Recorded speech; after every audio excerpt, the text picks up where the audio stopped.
Shalom. Proverbs chapter 2, verse 22. But the wicked shall be cut off from the earth, and the transgressors shall be rooted out of it. All praises to Yahweh, Ba'ashem Yahushai, Ba'ashem Kakadash. Yahweh is the Most High God, and Yahushai is who the world ignorantly calls Jesus the Christ. And double honors to the apostles and the elders of Great Millstone who've been ruling well through the Spirit, teaching His word and believing His word to the best of their ability. Lord willing, the Most High continue to put in a spirit to endure. Almighty Shalom to the hopeful elect, scattered four corners of the earth, in and out of congregations, teaching His word and believing His word to the best of their ability. Lord willing, the Most High put in a spirit to endure. And Lord willing, the Most High have mercy on other brothers and sisters that's not in the faith. So just like how we were just at Proverbs 2 and 28, the wicked need to be rooted out, especially out of our nation. The 2/3 is too wrapped around this world and pinky wrapped around Esau, right? But the wicked of this world needs to be cut off. But of course, the elite is not going to be cut off because they're going to be the first crop of that new age slavery, right? But we're going to stay on the course that's at hand, the wicked being rooted out. Just trying to make this quick and straight to the point. Right? This is Deuteronomy chapter 29. Salaki. Verse 28. It says, and Yahweh rooted them out of their land in anger and in wrath and in great indignation and cast them into another land as it is this day. Right? So I really want to deal with the wicked of Israel being rooted out. Yes, there's going to be certain precepts I will talk about Esau because he needs to get rooted out too because he's like a bad infection, right? But the 2/3 is what's holding us back, right? But it's good though, right? Because the 2/3 is distracted. There's a distraction, right? But it's all about feeding the elect. Like I keep saying every day, Yahweh Shai is our stability, right? I gotta read this one quick verse in the NLT. We can go to Proverbs. Salaki.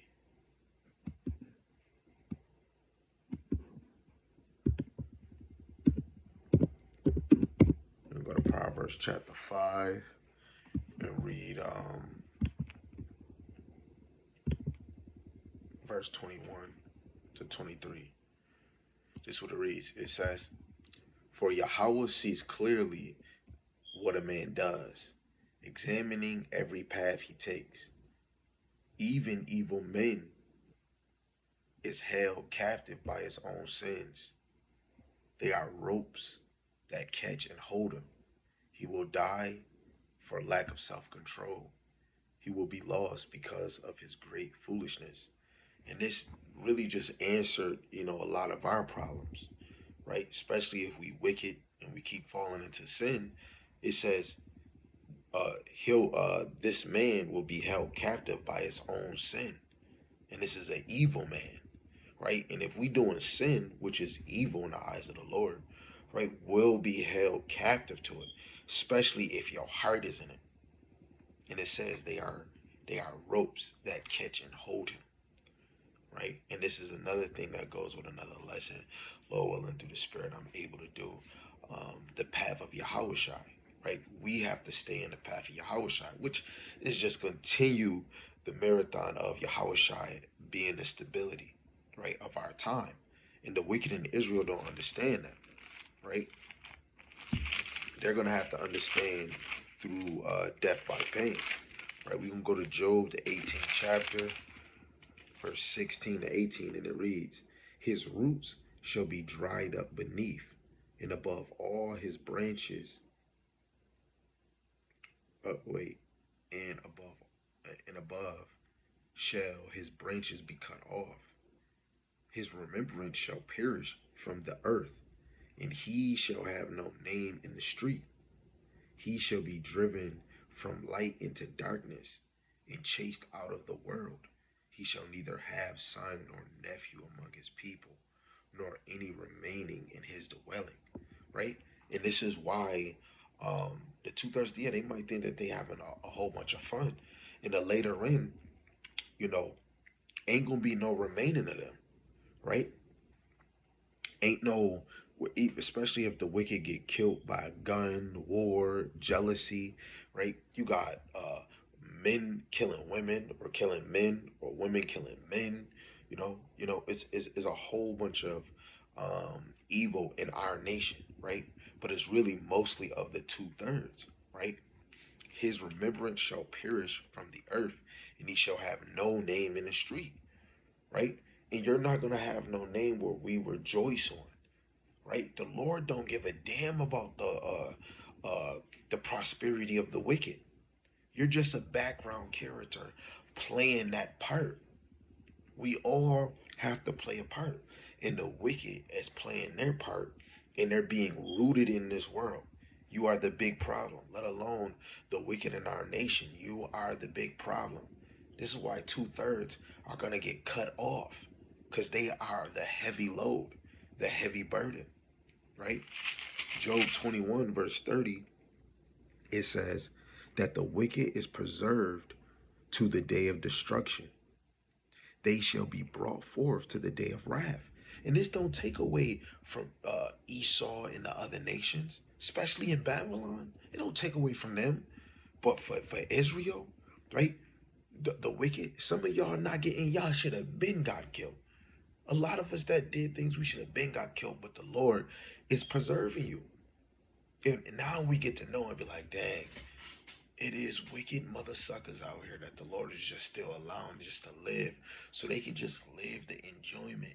So that last good, that when that moment come, it's gonna be all worth it. You was doing all this time in the Lord. That's amazing where the Lord is gonna show us if he was trying to talk to us, open up the door, right? You had a chance over here, but all them times you kept ignoring it.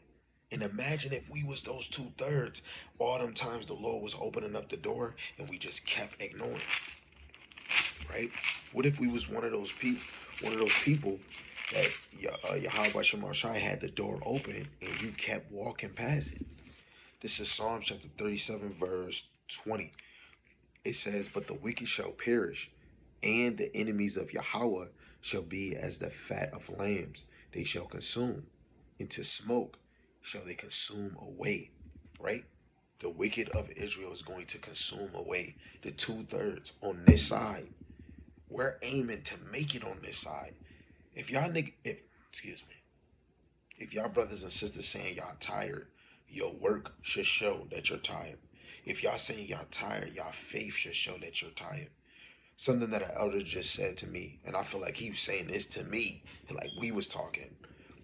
If you say you in this truth, double up your faith and your discipline, right? We should be seeing that we talking to the Lord, or we should be seeing, even when you're talking to the Lord, you should be seeking His face, right? Because you're knowing about His wonders, His miracles. He's hearing you talk about the things He have done, right? Dropping down to verse 22, "For such as be blessed of Him shall inherit the earth, and they that be cursed of Him shall be cut off," right? So you want to be blessed of Yahweh Shemel Shai. Like what he say, blessed is he that readeth, blessed is he that's poor, blessed the meek, right? But the ones that is cursed, they are going to be cut off, right? Verse 28, he said, "For Yahweh loveth judgment, forsaketh not his saints, which will be the righteous on this side. They are preserved forever, but the seed of the wicked shall be cut off." So that already shows you that the elect already is already stamped. They already have the exemption. Ezekiel the ninth chapter, verse 4. Go look it up. Blue letter. Mark. It's exemption from judgment. All praise to Yahweh Shemal Shai. Marie verse 37. Mark the perfect. Oh my good. That's amazing. Mark the perfect. Behold the upright. For the end of that man is peace. Right? Oh man, please, Lord, willing, I can get to this verse before this cut off. This is Ezekiel, the ninth chapter, verse 4.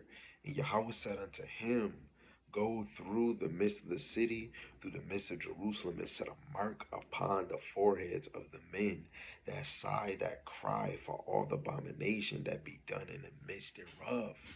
Right? And that mark is an exemption. Right? We can go to the blue letter, and this mark is a mark of exemption from judgment. Right?